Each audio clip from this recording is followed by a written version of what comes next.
महालया और पितृपक्ष के 15 दिनों में क्या करें क्या ना करें, इसके ऊपर बहुत लॉन्ग डिबेट्स के बहुत सारे वीडियोस आपको देखने को मिलेंगे।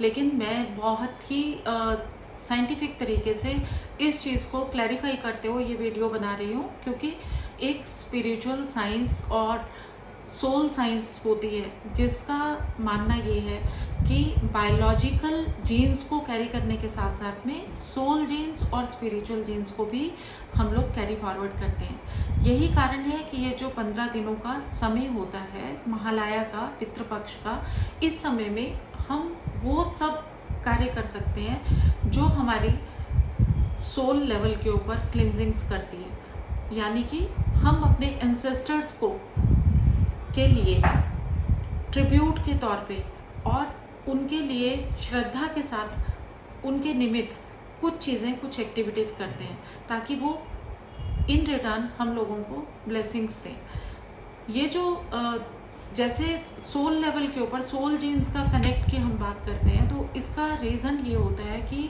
ये जो 15 डेज का जो पीरियड है, इसमें हम लोग अपनी हर एक इशू को फिक्सअप कर सकते हैं। यानी कि जब हम अपने एंसेस्टर्स को प्रेयर्स करते हैं, उनसे ब्लेसिंग सीख करते हैं, क्योंकि सोल लेवल के ऊपर हम उनसे जुड़े हुए हैं, तो वो हमारी उन हर इश्यूज़ को, चाहे वो फाइनेंशियल है, हेल्थ के हैं और हम लोगों के रिलेशनशिप इश्यूज़ हैं, उन सब को फिक्स करने के लिए ब्लेसिंग्स देते हैं हम लोगों को।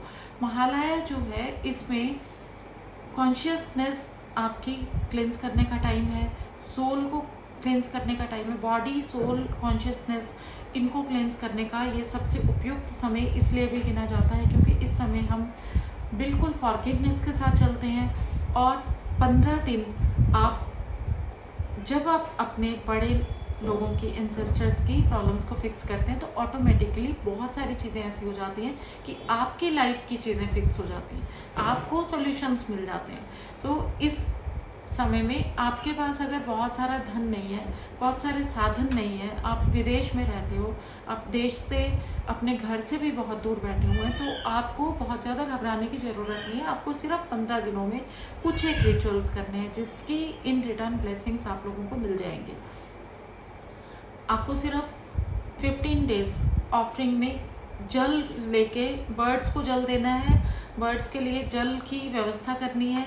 तो जो जल है उसकी ऑफरिंग आपने करनी है, उस ऑफरिंग से ही आप अपने जो पूर्वज हैं उनकी क्षुधा को शांत करके उनसे ब्लेसिंग्स ले सकते हैं। 15 दिन आपको सिर्फ एक नियम फॉलो करना है, वो ये है कि आपके घर में जो भी आहार बनता है, जो भी आप अपने लिए खाना बनाते हैं, उसमें से शुद्ध खाना, साफ सुथरा खाना, पहली थाली आप निकाल के रख लीजिए और किसी गरीब को या किसी ऐसे इंसान को या मंदिर के ब्राह्मण को भेंट स्वरूप आप नियम से 15 दिन खाना भेजिए। अगर आप वो भी नहीं कर सकते तो फल, फ्रूट और जो भी आपकी सामर्थ्य है वो आप दान जरूर कीजिए। 15 दिन अपने पूर्वजों का ध्यान जरूर कीजिए और उनसे ब्लेसिंग्स मांगिए, फॉरगिवनेस मांगिए। लेकिन आपको कोई भी ऐसा घबराने की ज़रूरत नहीं है। साउथ की जो डायरेक्शन है, इसे हम पितरों की डायरेक्शन कहते हैं। तो साउथ की डायरेक्शन में दक्षिण की तरफ बाती वाला दीपक जो है मस्टर्ड ऑयल का, आपको संध्या के समय 15 दिन प्रज्वलित करना है। इससे आपके पूर्वजों को आगे जाने का रास्ता भी दिखाई देता है। जब वो आपसे तृप्त हो जाते हैं तो आपकी लाइफ में विघ्न आने कम हो जाते हैं। तो आप इन्हें कर सकते हो, इजीली कर सकते हो। ये जो उपाय हैं बहुत आसान है, छोटे से हैं लेकिन आसान है, और इनके जो रिजल्ट्स हैं, इनके जो फल मिलते हैं, ये बहुत ज़्यादा मिलते हैं। बहुत सारे लोगों ने ये भी पूछा है कि क्या इन दिनों में पूजा पाठ की जा सकती है, और देवी देवताओं का क्या आप नियम से जो भी रिचुअल्स करते आ रहे हैं उन्हें करना वर्जित तो नहीं है। बिल्कुल भी वर्जित नहीं है। आप जो भी रिचुअल्स डेली करते हैं, प्रार्थनाएं करते हैं, देवी देवताओं के जो पाठ करते हो, आप उन्हें उसी तरीके से कीजिए। बस इन एडिशन आप अपने पूर्वजों को याद कीजिए। और जो अमावस आएगी, जब 15 दिनों के बाद में सेकंड से लेके प्रतिपदा अमावस्या का दिन जो होगा, उस दिन आपने, जिन लोगों के बारे में आपको नहीं पता कि कौन से पूर्वज आपके कब किस तिथि के ऊपर गए हैं, तो आप उनके लिए एक जो है अन्न की व्यवस्था गरीब लोगों के लिए कर सकते हो उससे। इस तरह से आप पितृपक्ष को पूरे श्रद्धा भाव के साथ व्यतीत कीजिए। emotionally, biologically, psychologically and socially. You will feel tremendously relaxed after doing rituals for 15 days. 15 दिनों के इस नियम के बाद, और इन 15 दिनों के अंदर आप जब चाहें जैसे चाहें कोई भी शॉपिंग कर सकते हो, कुछ भी नया कार्य आप करना चाहते हैं कर सकते हैं, क्योंकि उस समय तो आपको पितरों की और ज़्यादा ब्लेसिंग्स मिल रहे होते हैं। लेकिन आपको कोई भी ऐसा कार्य नहीं करना होता जैसे कि शादी है, विवाह है, क्योंकि ये अधिक मास भी चलेगा। और इतना अधिक मास में, पुरुषोत्तम मास में आपको जो नियम करने होते हैं, जैसे कि भगवत गीता का जो पाठ है वो आप शुरू कर सकते हो। और भगवत गीता के पाठ को शुरू करने का इससे उपयुक्त समय कोई नहीं होता है। और जितना महात्म गीता का आप इस समय में अपने ब्लेसिंग्स की फॉर्म में अपनी लाइफ में ले सकते हो, वो कभी नहीं मिलेगा। तो आप अपने लाइफ को निर्विघ्न बनाने के लिए, अपनी लाइफ में सुख को लेके आने के लिए, इंटरनल पीस को इस्टेब्लिश करने के लिए और अपने पितरों के ब्लेसिंग्स को पूरी तरह से अपनी लाइफ में लेके आने के लिए जो चाहे वो कीजिए, जो आपको अच्छा लगता है और जो आपके पूर्वजों को अच्छा लगता था उनको ध्यान में रखिए कि उन्हें अगर ट्रैवलिंग पसंद थी तो आप अपने आप को रिस्ट्रिक्ट मत कीजिए, आप भी खुले मन से विचरण कीजिए। अगर उनको खाना पीना पसंद था तो आप अपने घर में अच्छे अच्छे पकवान बनाइए, खुद भी खाइए और भगवान के नाम पे एक थाली निकाल के ब्राह्मण को भी खिलाइए। उसके बाद में अगर उन्हें अच्छे कपड़े पहनने का शौक था तो आप अच्छी अच्छी शॉपिंग कीजिए अपने लिए भी, क्योंकि पूर्वज खुश हो जाएंगे।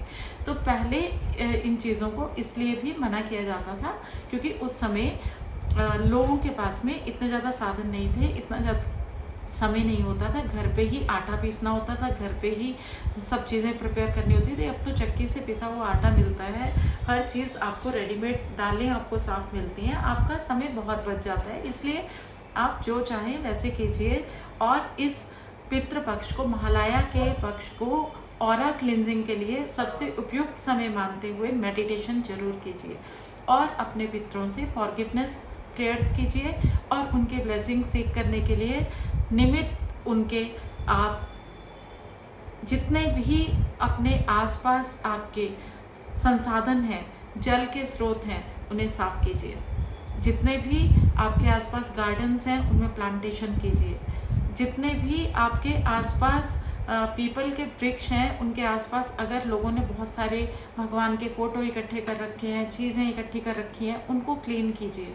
तो ये सब जो आप कार्य करेंगे इनसे आपको ज़्यादा ब्लेसिंग्स मिलेंगी। और पितृपक्ष, महालया के इस पवित्र दिनों को भगवान के साथ साथ में, प्लैनेट्स के साथ साथ में एंसेस्टर्स की ब्लेसिंग्स के लिए आपने इन नियमों को श्रद्धा के साथ करना है, फेथ के साथ करना है। और तर्पण के नाम पे आप जल से भी तर्पण रोज कर सकते हैं। आपके लिए जीवन आपका मंगलमय हो, इसी कामना के साथ आज का वीडियो यहीं पे मैं विराम देती हूँ। फिर मिलेंगे। नमस्कार।